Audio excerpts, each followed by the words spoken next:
Di video kemarin aku udah janji mau lanjutin pembahasan kitab Henokh part ketiga karena banyak banget di antara kalian yang udah gak sabar nungguin kelanjutan ceritanya. Sesuai dengan spoiler yang udah aku kasih di video sebelumnya, kali ini aku akan ceritain perjalanan Henokh menjelajahi dunia bawah sampai ke neraka terdalam. Pas banget nih buat kalian yang penasaran tentang deskripsi lengkap dari dunia bawah menurut kitab Henokh. Ceritanya agak mirip kayak perjalanan Dante ke Inferno dalam Divine Comedy. Tapi di sini Henokh lebih banyak nulis kata-kata kiasan dan metafora buat mendeskripsikan tentang semua yang dia lihat waktu jalan-jalan ke dunia bawah. Makanya buat lebih ngerti tentang penjelasan yang disampaikan sama Henokh, di sini aku akan coba ngambil beberapa contoh dari berbagai bahasa, mitologi dan analogi supaya lebih spesifik. Karena Henokh sering mendeskripsikan nubuat yang dia lihat dengan penjelasan yang samar-samar. Karena itu pembahasan ini aku akan ngambil referensi yang lebih mudah dimengerti buat menyederhanakan tentang deskripsi neraka yang ditulis sama Henokh. Aku juga mau kasih disclaimer kalau pembahasan ini tuh sangat berkaitan erat dengan ajaran agama Kristen. Karena memang semua yang dijelasin di kitab Henokh itu selaras dan terhubung dengan ayat-ayat yang ada di Alkitab. Jadi kalau misalnya ada kesalahan atau ada yang kurang, tolong dikoreksi karena aku bukan ahlinya. Aku juga masih belajar dan di sini kita sama-sama belajar dengan pikiran yang terbuka akan berbagai informasi dan pengetahuan. Intinya mau percaya atau enggak, semua itu balik lagi ke pendapat kita masing-masing. Seperti yang selalu aku bilang, serap yang baik, buang yang buruk. Oke, kalau kalian udah siap, langsung aja kita masuk ke ceritanya. Sama seperti di part sebelumnya, alasan Henokh mampu menjelajahi dunia bawah karena dipandu sama para archangels buat melihat secara langsung tentang semua hal yang ada di underworld. Uniknya di sini Henokh dalam keadaan yang gak terikat sama ruang dan waktu. Artinya, ketika Henokh diangkat dari dunia dan menjelajahi alam semesta, Henokh itu bisa berpindah tempat dan time travel ke masa lalu atau masa depan supaya bisa melihat berbagai kejadian sejak zaman penciptaan dunia sampai ke generasi akhir zaman. Henokh bilang kalau underworld itu tuh lokasinya ada di bawah bumi. Konsepnya mirip-mirip kayak yang ada di berbagai mitologi dan kepercayaan lain. Kalau di mitologi Nordik disebut dengan Helheim, kalau di mitologi Yunani disebut Hades, kalau di mitologi Mesopotamia namanya adalah dunia Kur. Itu cuma beberapa contohnya aja. Sebenarnya masih banyak lagi contoh-contoh lain dari berbagai mitologi yang gak bisa aku sebutin satu persatu. Walaupun sebutannya beda-beda, tapi artinya tuh sama aja, yaitu dunia bawah, karena posisinya emang jauh di bawah permukaan bumi. Henokh bilang kalau gak ada makhluk hidup yang bisa sampai ke dunia bawah kecuali jiwa-jiwa orang yang udah mati. Di video sebelumnya juga aku udah jelasin kalau ada beberapa jalan atau portal yang terhubung ke dunia bawah. Salah satunya ada di dasar lautan yang disebut sebagai mulut lautan atau abyss. Henokh juga bilang kalau kawah gunung berapi merupakan jalan masuk menuju sungai api yang terhubung sampai ke neraka terdalam. Mungkin beberapa orang ada yang ngira kalau underworld dan neraka itu tuh sama aja. Tapi kalau menurut kitab Henokh kurang tepat ya, karena underworld masih dibagi-bagi dalam beberapa bagian dan punya fungsi yang berbeda-beda. Apa aja perbedaannya? Kita bahas satu persatu. Sheol. Dalam bahasa Ibrani, Sheol merujuk ke dunia orang mati atau dunia bawah. Ada banyak keyakinan yang menjelaskan tentang Sheol ini. Dalam keyakinan Yahudi, semua jiwa orang mati, entah itu yang baik atau yang jahat, sama-sama tinggal di dalam sini. Tapi nggak semua orang bakal menetap di tempat ini karena akan ada masanya di mana Tuhan akan menebus orang-orang yang benar dan setia. Sementara menurut Yudaisme Rabbinik atau Rabbinisme, Sheol terdiri dari dua bagian, yaitu tempat bagi jiwa orang-orang benar dan tempat bagi jiwa-jiwa orang berdosa yang jahat yang gak taat sama perintah Tuhan. Di Alkitab Ibrani Perjanjian Lama, kata Sheol muncul sebanyak 66 kali. Sedangkan kalau menurut Septuaginta atau Alkitab Perjanjian Lama versi Yunani, Sheol disebut dengan kata Hades. Sama seperti dewa Hades, penguasa underworld dalam mitologi Yunani. Karena di kitab Perjanjian Lama kata Sheol ini sering muncul, makanya aku gak akan tampilin semua ayatnya. Banyak banget. Tapi aku cuma kasih beberapa contoh penggunaan kata Sheol untuk menjelaskan tentang karakteristik dunia bawah. Yang pertama, Sheol ini digambarkan sebagai tempat jiwa-jiwa orang mati yang nggak akan pernah bisa keluar, melarikan diri atau menyelamatkan dirinya dari tempat itu. Kayak yang ditulis dalam Mazmur 89 ayat 48. Yang kedua, Sheol disebut sebagai tempat yang enggak ngasih harapan buat jiwa-jiwa manusia buat bangkit atau hidup kembali. Jadi siapapun yang masuk ke tempat itu otomatis udah nggak bisa kembali lagi ke dunia atas. Seperti yang disebutkan dalam Ayub 7 ayat 9 sampai 10. Yang ketiga, ketika manusia udah mati dan jiwanya sampai ke Sheol, di sana tindakan mereka tuh terbatas dan gak bisa ngelakuin banyak hal kayak pas mereka masih hidup di dunia atas. Contohnya ya kayak kerja, belajar, pacaran. Ini ditulis dalam Pengkhotbah 9 ayat 10. Yang keempat, Sheol akan jadi tempat tinggalnya semua jiwa-jiwa manusia, entah itu yang baik atau yang jahat, seperti dalam tradisi Yahudi dan Rabbinisme. Ini juga disebutin dalam Ayub 21 ayat 7 dan 13. Yang kelima, Tuhan punya kedaulatan penuh atas Sheol. Artinya, hanya Tuhan yang bisa mengeluarkan orang mati dari dunia bawah. Ini juga melanggar aturan Sheol yang kedua, yang bilang kalau jiwa-jiwa manusia yang udah mati gak punya harapan untuk keluar dari dunia itu. Tapi dengan campur tangan Tuhan, manusia bisa diselamatkan dari dunia kematian lewat jalan penebusan. Ini ditulis dalam Amos 9 ayat 2 dan Hosea 13 ayat 14. Nah, itu dia beberapa karakteristik dan ciri-ciri dari Sheol atau dunia bawah di dalam Alkitab. Tapi kalau menurut kitab Henokh sendiri, apakah semua yang aku jelasin tadi tetap relevan? Atau justru konsep dunia bawah yang disampaikan Henokh tuh agak berbeda? Nah, jadi pas sampai di dunia bawah, Henokh mendeskripsikan kalau tempat itu tuh luas, dalam, dan gelap. Tempat itu sepenuhnya dipenuhi sama batu-batu halus, seperti batu yang diasah dan berwarna hitam pekat. Pokoknya tempat itu gelap banget dan susah buat dilihat dengan jelas, karena di dunia bawah tempatnya emang gelap dan gak seterang kayak kita di dunia atas ini. Kemudian karena penasaran, Henokh nanya ke malaikat Rafael, sebenarnya ini tuh tempat apa sih? Rafael ngejelasin kalau jiwa-jiwa orang yang udah mati akan ngumpul dan tinggal di dunia ini. Terus tempat ini juga dibagi-bagi dalam beberapa bagian. Kalau misalnya kalian masih bingung, aku kasih ilustrasi dan struktur pembagian tempat-tempat yang ada di dunia bawah supaya ada gambaran tentang yang dideskripsikan Henokh nih. Limbo. Di kitab Henokh sendiri emang gak disebutin secara eksplisit kalau namanya adalah limbo. Tapi kalau secara konsep dan teologi Katolik, limbo itu diambil dari bahasa Latin yaitu limbus. Artinya adalah tepi atau batas yang mengacu ke tepi neraka. Limbo sendiri merupakan tempat berkumpulnya semua jiwa orang mati di dunia bawah. Jadi orang-orang yang udah mati gak akan langsung masuk ke surga atau neraka seperti pemahaman pada umumnya. Tapi mereka masih harus melewati beberapa proses.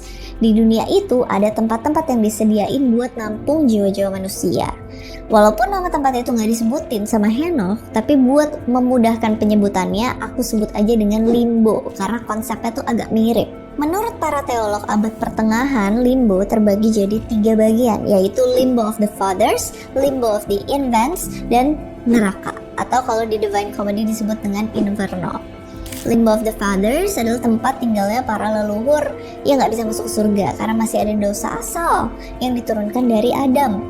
Jadi di sini semua orang benar yang hidup sebelum penebusan Yesus Kristus tetap tinggal di sini untuk sementara waktu. Terus, limbo of the infants adalah tempat yang isinya hanya ada anak-anak kecil atau bahkan bayi yang masih polos.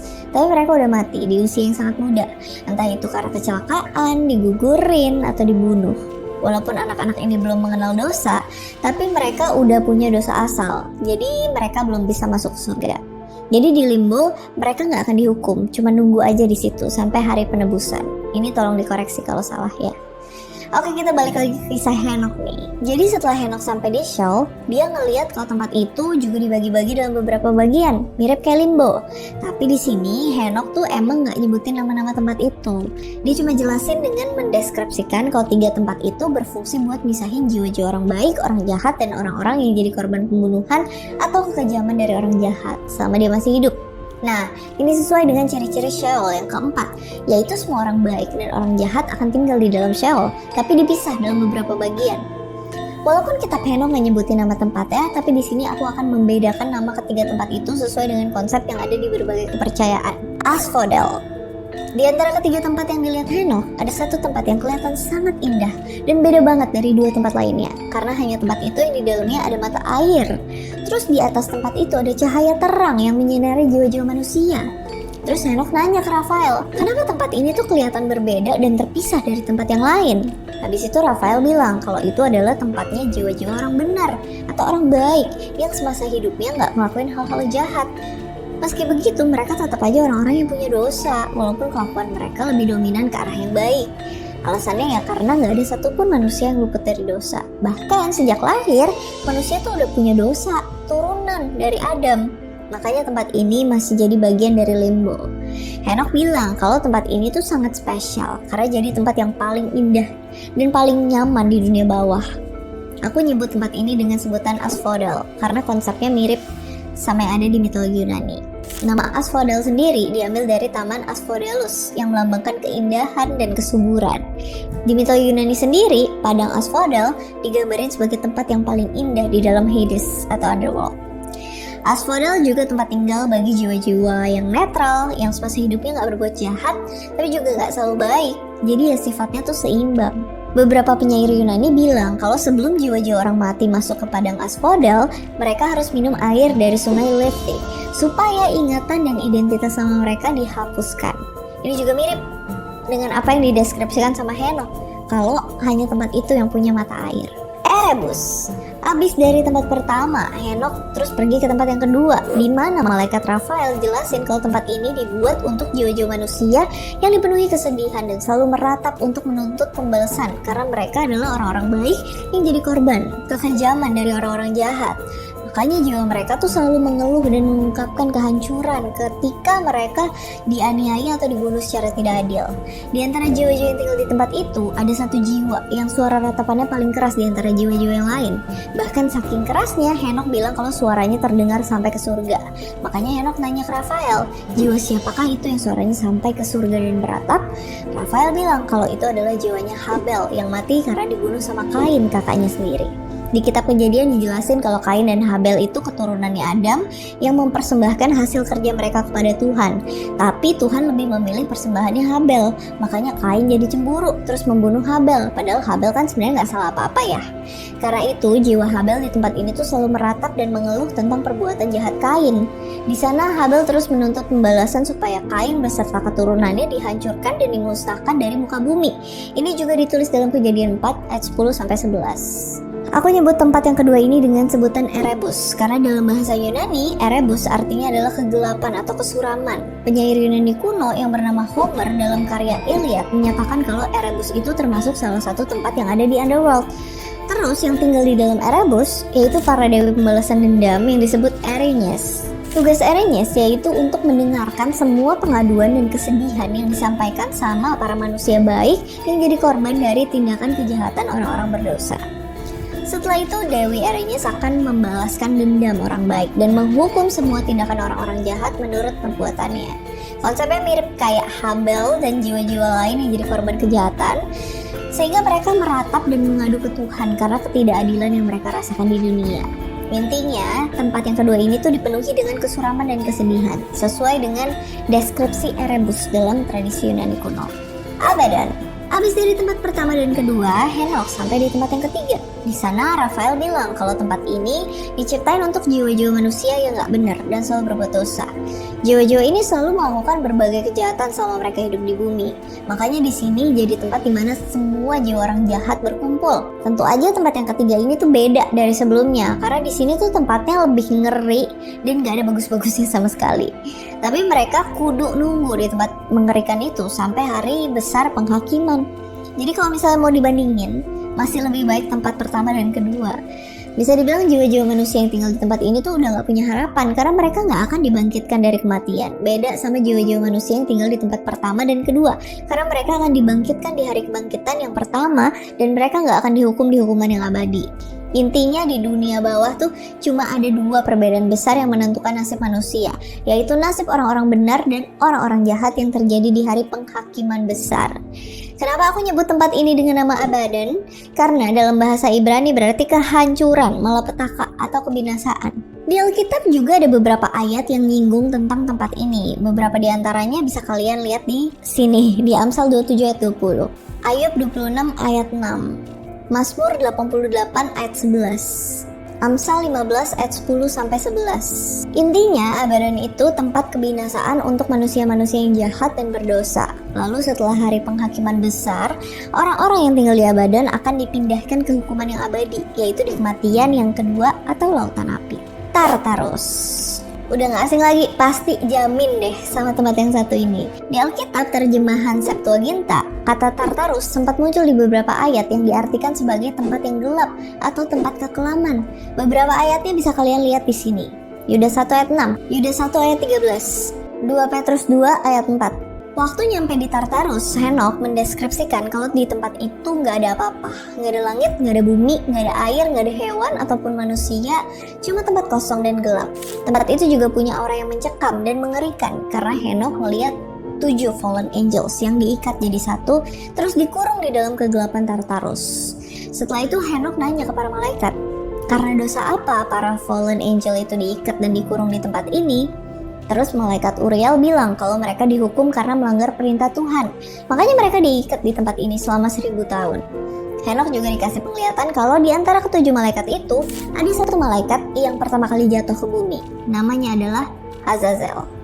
Nah, di sini terungkap kalau sebenarnya Azazel itu Lucifer, malaikat pertama yang jatuh ke bumi sebelum disusul sama pengikutnya dan para malaikat pengawas atau The Watcher. Jadi sebelum Semyasa dan anak buahnya turun ke bumi buat berhubungan seksual dengan manusia perempuan, Azazel udah duluan turun ke bumi. Kemudian diikutin sama rekan-rekan yang lain. Jadi yang termasuk dalam kelompoknya Azazel ada 7 malaikat. Mereka yang menyesatkan anak-anaknya Adam sampai di generasi sekarang. Azazel juga ngajarin manusia tentang cara membuat senjata mematikan yang akhirnya dipakai buat berbuat kejahatan. Karena itu Tuhan mengutus malaikat Rafael buat ngikat tangan dan kakinya Azazel sekaligus rekan-rekannya. Mereka diikat jadi satu dengan rantai besi lalu dipenjarakan ke Tartarus. Setelah itu wajah mereka ditutupi sama batu-batu kasar dan kegelapan supaya mereka nggak bisa melihat cahaya untuk waktu yang lama. Walaupun hukuman mereka cukup lama, tapi itu masih hukuman awal yang sifatnya belum kekal. Artinya masih ada hukuman akhir atau hukuman kedua yang bersifat kekal. Dan itu terjadi setelah hari penghakiman besar. Di kitab Henokh nggak disebutin dengan jelas tentang keenam pengikut Azazel, tapi secara teori mereka tuh bisa dihubungin sama Seven Princes of Hell atau 7 pangeran neraka yang mewakili Seven Deadly Sins yang aku bahas waktu itu. Cuman versi ini agak beda aja. Kalau di versi yang itu Lucifer, kalau di versi yang ini Azazel. Selain Seven Fallen Angels, Henokh juga melihat kelompok Fallen Angels yang lain, yaitu The Watcher yang udah aku ceritain di video part 1 tuh. Di sini pemimpin The Watcher yang bernama Semyasa dan 200 malaikat lainnya juga dihukum dengan cara diikat di bawah bukit. Agak mirip dengan hukuman kelompok Azazel, tapi di sini wajahnya The Watchers nggak ditutupin sama batu-batu kasar dan kegelapan karena mereka sengaja diizinkan buat ngelihat bagaimana istri dan anak-anak mereka akan saling menghancurkan satu sama lain sampai mereka semua binasa dari muka bumi. Istri para malaikat ini tuh merujuk ke manusia-manusia perempuan yang udah tercemar dengan dosa berat saat berhubungan seksual dengan para The Watchers. Sementara anak-anak yang dimaksud ya udah pasti para Nephilims. Jadi semua penghuni Tartarus itu cuma para fallen angels, meskipun mereka dibagi dalam 2 kelompok, yaitu kelompoknya Azazel dan kelompoknya Semyasa dengan hukuman yang agak beda. Tapi tentu aja ini cuma hukuman awal yang batas waktunya udah ditentuin. Akan ada masanya di mana para fallen angels ini bakal dibebasin dari Tartarus terus dihukum dengan cara yang sama di dalam lautan api atau hukuman akhir yang abadi. Dan ini yang disebut dengan kematian kedua. Kalau menurut mitologi Yunani, Tartarus juga mirip kayak yang diceritain dalam kitab Henokh. Awalnya Tartarus dipakai sebagai tempat buat menghukum para monster kayak Hecatoncheires, Cyclops, dan juga Typhon. Tartarus juga dipakai buat menjarain para Titan setelah perang besar Titanomachy yang lawan Olympians itu loh. Jadi Tartarus harusnya bukan tempat buat menghukum manusia, tapi cuma dipakai sebagai penjara yang dikhususkan buat tempat penghukuman para dewa dan monster. Meski begitu, seiring dengan berjalannya waktu, kelakuan manusia tuh jadi semakin jahat. Makanya manusia-manusia jahat ini juga ikut dimasukin ke dalam Tartarus. Dan pada akhirnya, inti dari keseluruhan video ini tuh ngejelasin kalau konsep dunia akhirat menurut kitab Henokh tuh agak beda dari pemahaman pada umumnya. Jiwa-jiwa manusia yang udah meninggal gak langsung masuk ke surga atau neraka, tapi masih harus melewati proses yang panjang. Terus dunia bawah atau Sheol juga dibagi dalam beberapa tempat yang beda-beda untuk misahin jiwa-jiwa orang mati. Kemudian buat ngebedain tempat-tempat ini, aku pakai majas metonimia, yaitu semacam kiasan yang digunain buat ngejelasin suatu benda atau konsep yang gak disebut secara spesifik dengan namanya sendiri, melainkan dengan nama sesuatu yang erat hubungannya dengan benda atau konsep itu. Makanya Di sini pakai istilah-istilah dalam bahasa Latin, Ibrani atau Yunani kuno seperti Sheol, Limbo, Asphodel, Erebus, Abaddon, dan Tartarus. Kalau dianalogikan secara simpel, Sheol itu bagaikan bumi, Limbo kayak rumah-rumah yang jadi tempat tinggalnya manusia, Asphodel kayak rumahnya orang-orang baik yang kelihatan bagus, bersih, rapi, Erebus kayak rumahnya orang-orang sedih dan suram yang kelihatan biasa-biasa aja, nggak terlalu bagus, nggak terlalu jelek. Abaddon itu mirip kayak rumah kotor, tempat tinggalnya orang-orang jahat dan berdosa. Sedangkan Tartarus itu bagaikan rutan atau rumah tahanan, tempat di mana tersangka atau terdakwa ditahan, yakni selama proses penyidikan, penuntutan, dan pemeriksaan. Jadi mereka tuh belum masuk ke lautan api atau tempat siksaan yang abadi, yang kalau dianalogikan kayak lapas atau lembaga pemasyarakatan, tempat di mana tersangka atau terdakwa udah diadili di pengadilan, atau kalau misalnya di versi Alkitab disebut sebagai hari penghakiman besar. Oh iya, dari awal video aku tuh selalu nyinggung tentang hari penghakiman besar dan hukuman kekal.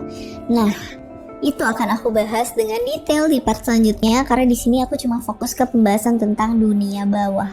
Jadi udah aku kasih spoiler duluan di video ini ya, yang buat yang penasaran. Oke, itu dia pembahasan tentang Otherworld menurut kitab Henokh. Di sini karena sebagian besar yang ditulis sama Henokh memang berat dan banyak mengandung kiasan atau metafora, makanya perlu ditafsirkan secara mendalam. Makanya aku dan timku mencoba untuk menjelaskan semua ini sesuai dengan kapasitas dan keterbatasan kami. Jadi kalau misalnya ada yang ahli di bidang teologi atau yang ada yang lebih ngerti, sekali lagi tolong dikoreksi. Atau kalau ada kesalahan, kalau ada misinterpretasi dari penjelasan aku di video ini, tolong dikoreksi juga supaya kita bisa sama-sama belajar dan berbagi pengetahuan. As always, thank you so much for watching. I hope you guys like it and I'll see you again on my next video. Bye!